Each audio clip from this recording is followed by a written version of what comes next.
तालिबान ने take over किया अफगानिस्तान में पावर, तो जितना भी असला बारूद, हेलीकॉप्टर, आर्मर्ड व्हीकल जो यूएसए छोड़ के गया था, इंक्लूडिंग हम्म, अत्याधुनिक M4 weapon systems, night vision devices, वो सब अब तालिबान के हाथ में है।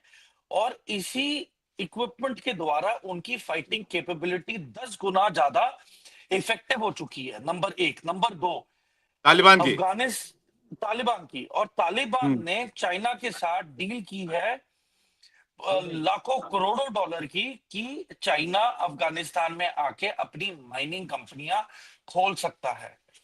हम्म, और आप ध्यान रखिए कि ये तब अब तालिबान ने सौदा किया है चाइना के साथ, जब जो जिंगजियांग में उइगिर मुसलमान है, उइगिर मुसलमानों के लिए भी तालिबान आगे उभर के नहीं खड़ा हुआ, उनकी तरफदारी और उनके लिए भी नहीं लड़ने को तैयार है। तो अब देखिए कि पैसा जो चाइना ने अफगानिस्तान को दिया है, कितना पोरिन हो चुका है।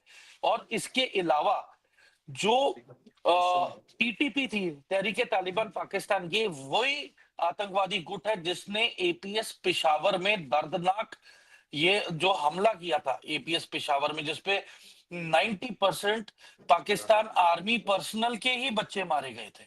हम्म, एंड देखिए, ये तहरीके तालिबान पाकिस्तान एक किस्म से मुजाहिदीन का ही हिस्सा था, जिसको आईएसआई ने सीआईए की मदद से मुजाहिदीन को पहले मदद की थी रशिया को ओवरथ्रो करने के लिए। बट हम दोबारा मैं उस पर बताना चाहूंगा, snakes in your own backyard, जो हिलेरी क्लिंटन ने बहुत ही जब वो टॉप पोजीशन में थी, तब तो उन्होंने कहा था, उन्होंने बिल्कुल। तब उन्होंने कहा था कि Pakistan has snakes in the backyard. उनका कहने का मतलब ये था कि अबोटाबाद के मिशन को अंजाम देने के बाद यूएस की सीआईए को मतलब कंफर्म हो गया था कि हक्कानी नेटवर्क, आईएसआई और पाकिस्तान आर्मी, ये तीनों मिलके यूएसए की सारी कॉन्वॉय की मूवमेंट्स का इंटेलिजेंस लीक कर रहे थे तालिबान को। तालिबान के जरिए ये हमले करवा रहे थे यूएस फोर्सेस पे, कम से कम 10 साल तक। जितने भी इनके राशंस और इन्वेंट्री जाती थी कॉन्वॉइस की, सब पे हमले होते थे, रेगुलर होते थे। जो नेटो की भी हम्म, कॉन्वॉय जाती थी, वो पाकिस्तान आर्मी ही करवाती थी। क्यों? क्योंकि जितने भी एम्बुश हुए उसमें कोई भी पाकिस्तान मिलिट्री एलिमेंट ने हम्म, ना ही काउंटर अटैक किया, ना ही उनका कोई सिपाही मारा गया इन एम्बुशेस में। क्यों? हम्म, क्योंकि ये सब इन सब की मिली भगत थी। अब समय के साथ, जी। अब क्या हुआ, जब तालिबान ने टेक ओवर किया अफगानिस्तान में, उस दौरान बीच में अर्थक्वेक आया था, बहुत ही सीवियर अर्थक्वेक आया था। और उस समय पाकिस्तान के मिनिस्टरों ने पार्लियामेंट में बोला कि जितने इलीगल 20 लाख अफगानी जो अमेरिकन वॉर ऑन अफगानिस्तान की वजह से पाकिस्तान में आए थे, उन्हें वापस भेजा जाए। और इनका टाइमिंग इतना गलत था कि भूकंप भी आया और वहां पे भूखमरी थी, और वहां पे ह्यूमैनिटेरियन एड बिल्कुल नहीं थी, और इन्होंने अफगानिस्तान की पब्लिक को पेशावर के जरिए वहां पे वापस धकेल दिया अफगानिस्तान में, बुरी हालत में।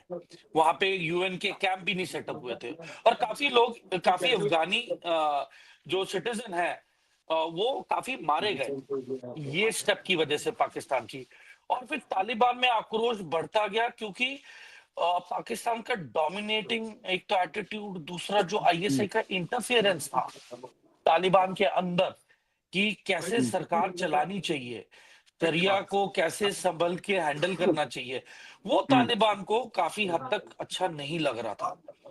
और इसी दौरान अब तालिबान को रियलाइज हुआ है कि जो एक्चुअल दोस्त जो हिंदुस्तान के रूप में था, जिसकी वजह से काफी इंफ्रास्ट्रक्चर, हॉस्पिटल, स्कूल, सड़कें, बांध बने, है ना, बिजली का उत्पन्न हुआ, तो इतनी सारी डेवलपमेंट्स हुई मेडिकल फील्ड में भी, एजुकेशनल फील्ड में भी, है ना, कंस्ट्रक्शन बिजनेस में भी। तो अब तालिबान को रियलाइज हुआ कि नहीं, असली भाई और दोस्त और उनका जो शुभ चिंतक है वो हिंदुस्तान है, ना कि पाकिस्तान। और सबसे बड़ी गलती रिसेंटली जो पाकिस्तान ने की, उन्होंने अपनी एयरफोर्स को भेजा अफगानिस्तान के अंदर, इस दावे से कि तहरीके तालिबान पाकिस्तान को शरण तालिबान ने दी है।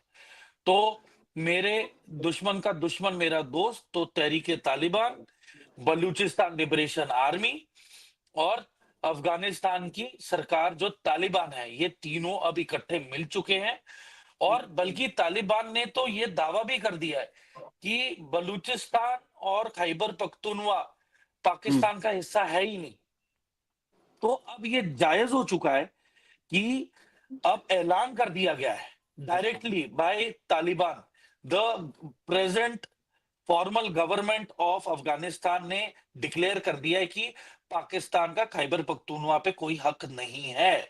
और इसी दौरान आपने देखा होगा ट्विटर पे तालिबान के बहुत ही सीनियर डिफेंस ऑफिशियल ने, मिनिस्टर ने एक मीम डाला था जिसमें बोला था कि अब पाकिस्तान आर्मी की पैंट उतारी जाएगी।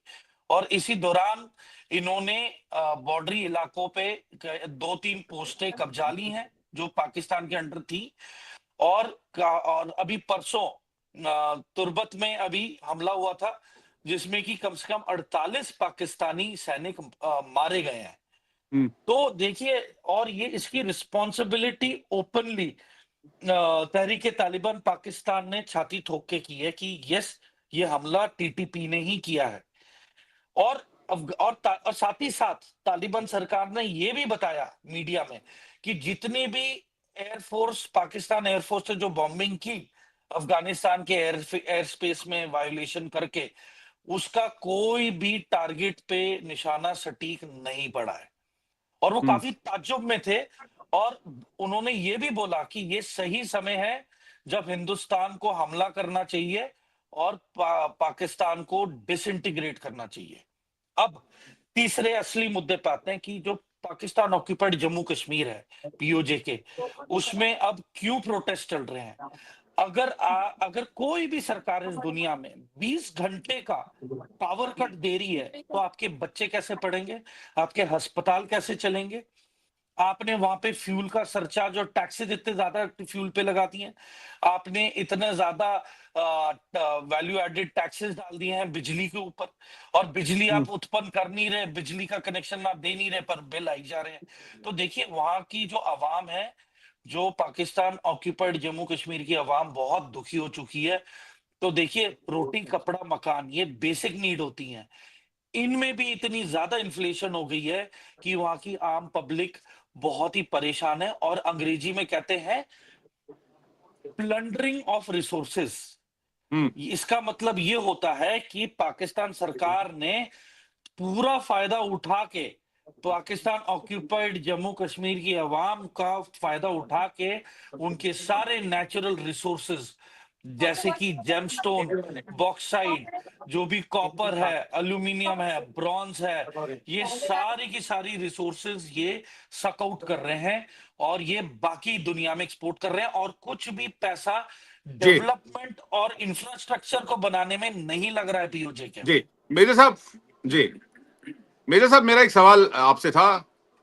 इंडिया, माफ कीजिएगा, ये पाकिस्तान की आर्मी वर्सेस तालिबान, बेशक अ, ताकत के हिसाब से पाकिस्तान की आर्मी को एज है, लेकिन पाकिस्तान की आर्मी अब बैटल हार्डन आर्मी नहीं रहेगी। जैसे आपने बताया कि रियल एस्टेट कारोबारी है, कई कई किराना स्टोर खोल के बैठे हुए हैं। पाकिस्तान की आर्मी खुद कई सप्लाई चेन चलाती है।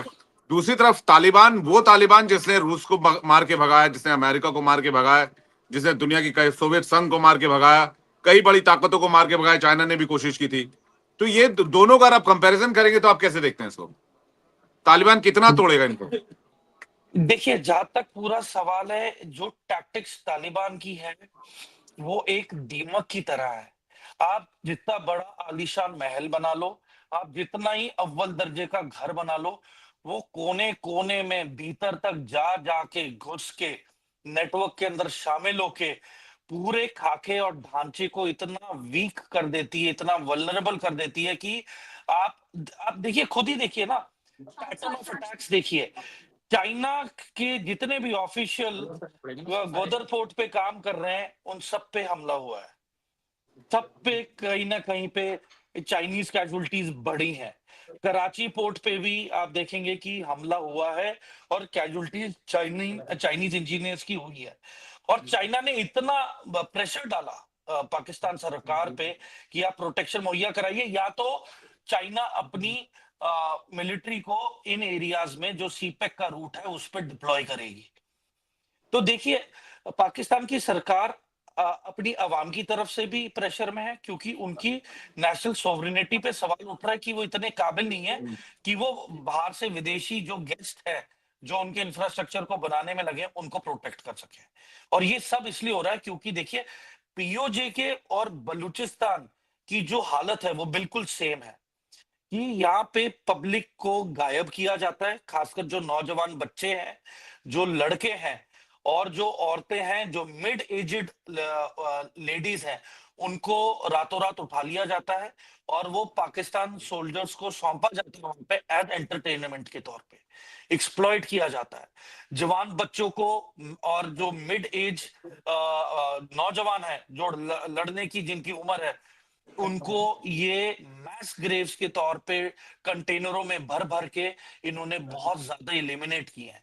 और रिसेंटली आप अगर 10 दिन की बात है कि जितने भी पश्तून सोल्जर्स थे, जो उनके फ्रंटियर फोर्स के जो खैबर पख्तूनवा में थे, उन्होंने लड़ाई में जाने से इनकार कर दिया जो तालिबान के खिलाफ, जो तहरीके तालिबान पाकिस्तान के खिलाफ पाकिस्तान आर्मी ने अभी जंग छेड़ी है। और इन पश्तून सोल्जर्स और अफसरों को ये ट्रकों में भर भर के अरेस्ट करके पता नहीं कहां पे ले गए हैं। तो आप देखिए कि एक तो जेनोसाइड भी चल रहा है सिस्टमैटिकली उसी जात के, चाहे उनके पाकिस्तान मिलिट्री में सर्विंग सोल्जर्स या अफसर हो, उनको भी अरेस्ट करके उन्हें टर्मिनेट किया जा रहा है। खैबर पख्तूनवा की और बलूचिस्तान में जितने भी पश्तून लोग हैं और पठान, इन्हें टारगेटेड किलिंग्स की जा रही हैं, डिसअपेरेंसेस और मिसिंग के केसेस बढ़ते जा रहे हैं। तो देखिए, पब्लिक का पूरा भरोसा उठ चुका है पाकिस्तान आर्मी से। और ये पाकिस्तान आर्मी सिर्फ इसलिए कर रही थी कि वो चाइनीज गवर्नमेंट को प्लीज कर सके, क्योंकि देखिए, पाकिस्तान मिलिट्री का वजूद तब तक ही रहेगा जब तक उसका हिंदुस्तान के साथ फेस टू फेस कन्फ्रंटेशन है, जो कि अब इंडिया ने अपनी तरफ से पाकिस्तान को एज जीरो मतलब स्टेटस दे दिया है कि ना ही ये हमें थ्रेट है और ना ही ये हमारे एनी पॉइंट ऑफ इंटरेस्ट में कहीं पे भी शामिल होते हैं। They are non existent for India.